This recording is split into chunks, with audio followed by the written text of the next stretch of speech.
మనం చేసుకున్న కర్మను మనం అనుభవించాల్సిందే. కానీ ఆ కర్మ ఫలితాల నుంచి ఉపశమనం కలిగేలాగా ఆధ్యాత్మికత ద్వారా తన కష్టం శ్రమకు దైవానుగ్రహం కలిగేలా ఎన్నో పరిష్కార మార్గాల్ని దేవతలే స్వయంగా ఎన్నో పురాణాల్లో నిక్షిప్తం చేసి ఉంచారు.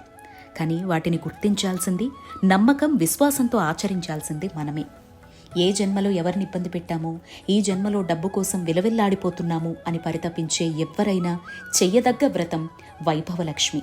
అష్టలక్ష్ముల్లో ఒకటైన ఐశ్వర్యలక్ష్మి, ధనలక్ష్మిల మరో రూపమే వైభవలక్ష్మి. శ్రావణ శుక్రవారాల్లో ఎప్పుడైనా ఈ వ్రతం ప్రారంభించవచ్చు. 4, 6, 8, 16, 21 శుక్రవారాలు మొక్కుకొని వైభవలక్ష్మిగా తననారాధిస్తే ఆ ఇంట వైభవాన్ని అందించి తీరుతాను అని సాక్షాత్తు ఒక వృద్ధ మహిళ రూపంలో అఖిలాండకోటి బ్రహ్మాండ నాయకి శ్రీ మహాలక్ష్మి అమ్మవారే తన నోటితో పలికినటువంటి వ్రతమే ఈ వైభవలక్ష్మి వ్రతం. ఈ విధానం కూడా 2 పార్ట్స్గా మన పేజ్లో పెడతానండి. ఎప్పటికప్పుడు తప్పకుండా గమనించండి, ఆచరించుకునే ప్రయత్నం చేయండి. ఆర్థిక ఇబ్బందుల నుంచి, అనుకోని సమస్యల నుంచి అమ్మవారి కటాక్షంతో బయటపడాలని కోరుకుంటూ తప్పకుండా తరువాత రాబోయేటువంటి భాగాల్ని ఫాలో అవ్వండి.